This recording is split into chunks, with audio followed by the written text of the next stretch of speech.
The Brooks School Athletics Hall of Fame honors those individuals who have made exceptional contributions to the quality and tradition of athletics here at Brooks. Inductees must exhibit exemplary sportsmanship, athletic excellence, versatility, character, leadership, and commitment. Our first 2014 inductee is Robert Warren Phinney, Jr., class of 1979. Bob came to Brooks as a promising athlete, and he delivered on that promise and so much more. Bob was one of the very few Brooksians in his era to make the first soccer team all 4 years. In all, he earned 8 varsity letters in soccer, basketball, and crew. In 1978, he helped lead the soccer team to their best season in years and rowed in the second boat that won the Interscholastic Rowing Championship. He captained the soccer team his senior year and served as the president of the Brooks School Athletic Association for 3 years. Bob himself had a huge fan base among his peers and the faculty. He was a devoted, consistent, and selfless member of every team he was a part of. If he was sidelined by an injury, he would cheer the loudest. If the soccer game finished early, he would run to the football field to support his fellow athletes. His willingness to work hard and the contributions he made extended well beyond the playing field. Bob served the school as senior prefect and was awarded the Thomas P. Brooks Jr. Prize upon graduation for his outstanding character and citizenship.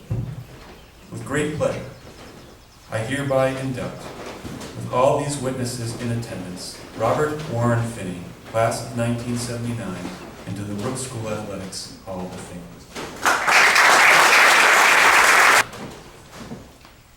John, thank you so much for your summary of my tenure here at Brooks, as well as your induction of me to the Athletics Hall of Fame. I'm honored and extremely grateful for this recognition. I'd also like to say that I'm so pleased that in you, John, our school has such a highly regarded, a balanced, and honorable headmaster. The future of our school is well grounded in your capable hands. When I arrived on this campus in the fall of '75, I was intimidated by my surroundings, the academic challenges, and had a palpable fear of failure. Something inside of me, however, I felt made me feel an incredible opportunity was given to me. Brooks took a chance on me, and I was determined to honor their commitment by succeeding as a student athlete. I enjoyed 4 amazing and formative years at this great school. I loved everything about it and was immediately drawn to the many traditions long since established before my time, particularly the ones associated with athletic excellence. We all had wonderfully dedicated and invested coaches during our time here. NJE, Nick Evangelos, RSB, Ray Broadhead, PDP, Doug Peterson were all teachers and coaches who I admired and appreciated very much as a third former. My crew coaches, the intense and driven DTS, David Swift, and the tactical and precise WWD, Bill Dunham, were both so important to me in my development as a student athlete. Mr. Dunham spent so many hours with me during my 4 years at Brooks, guiding me, encouraging me, and pushing me to reach beyond what I thought were my limitations in the classroom and on the water. I'll forever be grateful to him for mentoring me. And then there's my soccer coach, the inimitable MJR, Miles Richard Dusty, my ambassador of Kwan.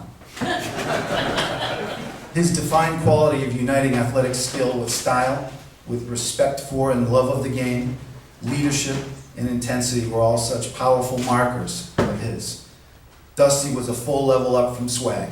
When he rolled onto campus in his sick Jaguar, as my kids would say, convertible and scally cap in the summer of '78, he was really something. He coached us up and we won a lot of games. My classmates on that team all complimented and pushed each other intently. Peter Morton, Chip Rogers, Ernie Wright, Dan Reardon, Johnny Frasca, and Jahan Yarsadi were all excellent players and teammates. It was my great privilege to play with those guys. Dusty taught us tactics and touch. He taught us anticipation. He instilled abundant confidence in us and a true love of the sport here at Brooks. I was honored to play for him as a captain. He made a meaningful difference in my life, as he has in the lives of so many since he arrived here at Brooks. My friend, if you're here somewhere, your legacy as a coach and gentleman are firmly intact. I speak for so many of us when I say thank you. I would not be standing here without you. Our crew teams were always exceedingly well prepared and formidable during my time at Brooks. Mr. Swift, or Swifty as we called him, but not to his face, and Mr. Dunnell were exceptional coaches. They pushed us and they expected a great deal of us, but they sacrificed so much of their time, their talent, and their energy to teach us the art of rowing.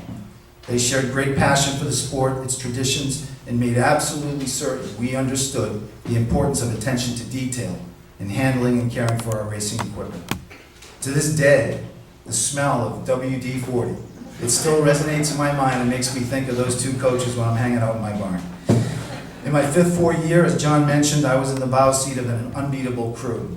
We had the cyborg-like Joe Quinn at stroke and 2 animals named Mark Gibbs and Sam Easterwoods at 2 and 3 respectively. And we had the instinctive, clever, and irrepressible Parker Gallagher as our coxswain. We never trailed in a race, and we won the Interscholastics by 5 lengths. This mix of talent, determination, and sheer will made this a special crew. We were always set up, we were long in the water, and very fast. The oar I handled during that championship season is actually hanging in my barn at home right now. It brings back wonderful memories of that crew, that season, those coaches, and all those shirts we won off the back. The tradition of excellence in rowing at Brooks meant a great deal to me. My classmates and I recognized and appreciated the oarsmen that came before us, and we embraced the importance of perpetuating the tradition of excellence here at Brooks. Names such as Val Hollingsworth, Walter Demers, David Cherbuck, Steve Carpenter, Burgess Smith, and the incomparable Artie Demoulas, who in my opinion was one of the best ever. Artie inspired me and challenged me more than any other. I loved being a part of Brooks' crew and honor my other teammates who I competed with, including Andy Hobbs, John Stone, Greg Willis, Russell Tuckerman, Malcolm Nolan, and the late great friend of ours, Peter Thomas Nicholson. As a basketball player at Brooks, I had the distinct pleasure of competing with some superb and terrific players, great athletes. We held each other accountable, pushed each other hard, and played tough against every team we faced. I was lucky to play with the shifty Pat Callery, our captain, Joe Nisi, L.J. Harrington, Peter Geyer, and the incredible Harold Starks. Harold took our team to a level of achievement we didn't think possible. He was a difference maker, a gifted athlete, and is truly a great person by any measure. All of these hoop teammates were a special part of my Brooks athletic experience. I was a team guy.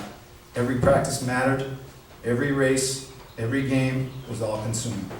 Being a Brooks athlete was special to me, and I appreciate every teacher, coach, and teammate along the way. I'd like to dedicate my induction to my dear friend, our dear friend, the Reverend George F. Ott of Brooks School. He was my priest, my compass, and my counselor. Thank you, everybody, for allowing me to share my memories with you today and for honoring me with this election.